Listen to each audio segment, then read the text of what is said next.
Hello नमस्कार साथियों, स्वागत है हिंदी के क्विक रिवीजन क्लास में। तो प्यारे साथियों, आज का क्लास जो है बहुत ही शानदार होने वाला है, सबसे बेहतरीन क्लास होने वाला है, क्योंकि आज जो है आपको कुछ ही मिनट में जो है आपको हिंदी का 40 ऐसे मोस्ट इम्पोर्टेंट ऑब्जेक्टिव का रिवीजन कराने वाला हूं जो आपकी बोर्ड एग्जाम में छपता है और छपेगा। तो चलिए फटाफट से देख लेते हैं कि कौन कौन सा प्रश्न है। और ये देखिए आपके सामने पहला प्रश्न है कि जातिवाद के पोषक द्वारा श्रम विभाजन किसका दूसरा रूप माना जाता है। किसका माना जाता है?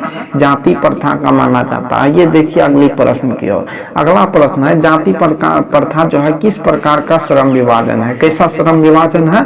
अस्वाभाविक। फटाफट से आंसर लिखते चलिएगा। आइए देखिए अगला प्रश्न, विष के दांत किस प्रकार की कहानी है। कैसी कहानी है? मनोवैज्ञानिक है। आइए अगला देखिए ना, अगला है कि शहंशाह की नई मोटर कार किस रंग की थी। तो किस रंग की थी? ये जो था काली रंग की थी। तो इसका सही आंसर ऑप्शन नंबर डी होगा। चलिए बढ़िया अगले प्रश्न की ओर देखते हैं। अगला प्रश्न आपके सामने में है, फ्रेडरिक मैक्समुलर किस पाठ के रचयिता है। तो फ्रेडरिक मैक्समुलर किस पाठ के? भारत से हम क्या सीखे। ऑप्शन नंबर ए एकदम राइट आंसर। आइए ना देखते हैं अगला प्रश्न है आपके सामने में। प्रश्न निरीवंश विद्या का संबंध किससे है। तो किससे है? मानव विज्ञान से है। ऑप्शन नंबर सी जो है एकदम राइट आंसर होगा। आइए अगला प्रश्न देखिए। अगला है लेखक के अनुसार मनुष्य के नाखून किसके जीवंत प्रतीक है। तो किसके जीवंत प्रतीक है? पांचवी वृत्ति का। Option number D. आइए ना अगला प्रश्न देखते हैं। अगला प्रश्न आपके सामने में है। प्रश्न करता है कि गुणाकर मूल्य का जन्म किस राज्य में हुआ था। ऑप्शन नंबर ए एकदम राइट आंसर, महाराष्ट्र में। आइए अगला प्रश्न देखिए। बहादुर निम्नलिखित में से किसकी कहानी है। तो किसकी कहानी है? नेपाली पहाड़ी गोरखे की कहानी है। ऑप्शन नंबर बी होगा सही आंसर। आइए अगला देखिए। प्रगतिशील आलोचना का विकास होता है। तो किससे विकास होता है? साहित्य के परंपरा ज्ञान से। साहित्य के परंपरा ज्ञान से। चलिए देखिए अगला प्रश्न आपके सामने है। प्रश्न है बिरजू महाराज किस घराने से के वंशज थे। किस घराने? काफी इंपॉर्टेंट, लखनऊ घराने के। Option number C. चलिए अगला प्रश्न की ओर बढ़ते हैं।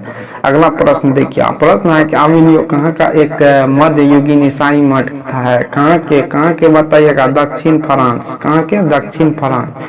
आइए अगला देखिए। मरी हुई मछली की आंख में नजर आ रही थी। क्या नजर आ रही थी? परछाई। Option number C. आइए अगला देखिए ना।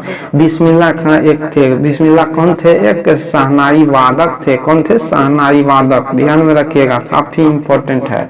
चलिए आइए देखिए अगला प्रश्न। अगला है कि आध्यात्मिक शिक्षा से गांधी जी का क्या अभिप्राय है। तो आध्यात्मिक शिक्षा से गांधी जी क्या चाहते थे? हृदय की शिक्षा। Option number D. चलिए न बढ़िए अगला प्रश्न की ओर देखते हैं फटाफट से। अगला प्रश्न है नानक ने जगत का सार किसे कहा है। तो जगत का सार किसे कहा नानक देव? हरि कीर्तन को। किसे? हरि कीर्तन। Option number D. आइए अगला प्रश्न देखिए। निम्नलिखित कहता है रसखान द्वारा रचित ग्रंथ है। तो प्रेम वाटिका कौन लिखा है? रसखान ने ही लिखा है। ऑप्शन नंबर ए एकदम राइट आंसर। आइए अगला प्रश्न देखिए। प्रश्न है घनानंद की कविताओं की भाषा थी। तो घनानंद किस भाषा के थे? ब्रज भाषा के। ऑप्शन नंबर बी एकदम राइट आंसर। आइए अगला देखिए। प्रश्न है क्रिश्चियन का अर्थ क्या होता है। तो क्रिश्चियन का अर्थ क्या होता है? मुस्लिम। ऑप्शन नंबर डी एकदम राइट आंसर। चलिए देखिए अगला प्रश्न है कि भारत माता कविता के रचनाकार है। तो भारत माता कविता के रचनाकार सुमित्रा आनंद पंत। कौन है? Sumitra Anand Pant. Option number B. चलिए अगली प्रश्न देखिए। अगली प्रश्न की ओर फटाफट से नजर देते चलिएगा। जनतंत्र का जन्म। जनतंत्र का जन्म कविता है। क्या है? कविता है। किसके द्वारा? रामधारी सिंह दिनकर ने।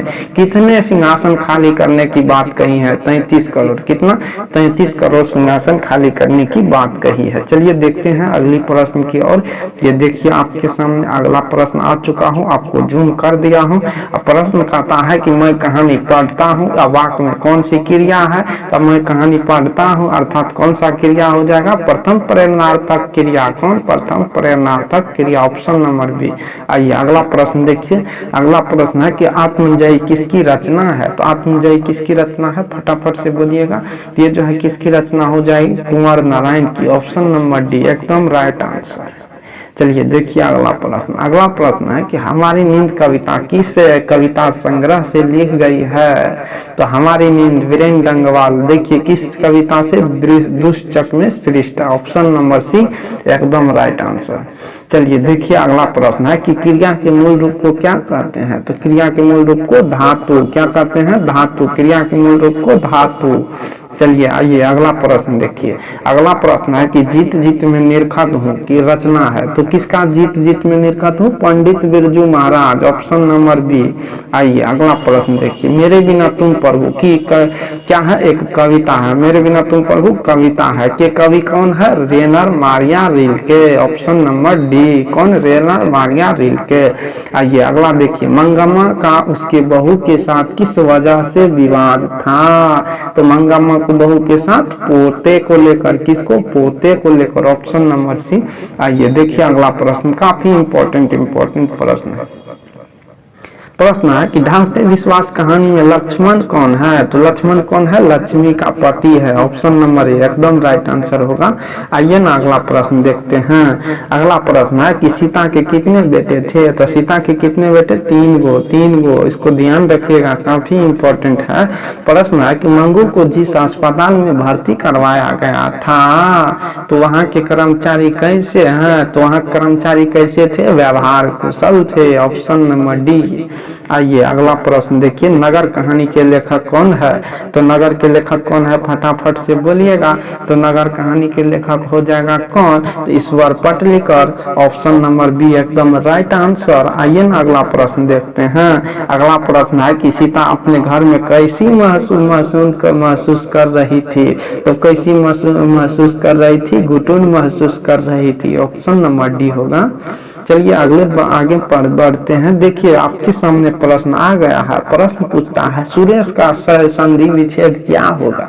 तो सुरेश का संधि विच्छेद नहीं जानते हैं, असुर प्लस इस, ऑप्शन नंबर जो है सी एकदम राइट आंसर नहीं हो जाएगा। आइए ना अगला प्रश्न देखते हैं। प्रश्न अगला कहता है कि स्वर्ण वर्ण की संख्या कितनी है। तो स्वर्ण वर्ण की संख्या 11 है। तो इसमें क्या बात है, ऑप्शन नंबर सी होगा। अब देखिए ना अगला प्रश्न है कि घ का उच्चारण स्थान है। तो अक विसर्गा कंठा, इचियसतालुआ, रिटरसा मूर्धा, तलसदंता, पंचम नसिका, दंतोपोष्ठा। तो घ है तो अर्थात ये क वर्ण का अक्षर है। तो क वर्ण को कंठ से, ऑप्शन नंबर ए एकदम राइट आंसर होगा। चलिए ना देखिए अगला प्रश्न है निम्नलिखित शब्द में से कौन सा एक योग रूढ़ का उदाहरण है। तो पंचानन हो जाएगा योग रूढ़। चलिए देख लेते हैं अगला प्रश्न आपके सामने ये में है। प्रश्न कहता है कि सोना बहुत चमकीला होता है। क्या होता है, सोना बहुत चमकीला होता है। अब वाक्य में सोना कौन सी संज्ञा है। तो सोना को क्या करते हैं, माप तौल सकते हैं, अर्थात जिसे मापा तौला जाता है उसे द्रव्यवाचक संज्ञा, ऑप्शन नंबर सी एकदम राइट आंसर। आइए अगला प्रश्न देखिए।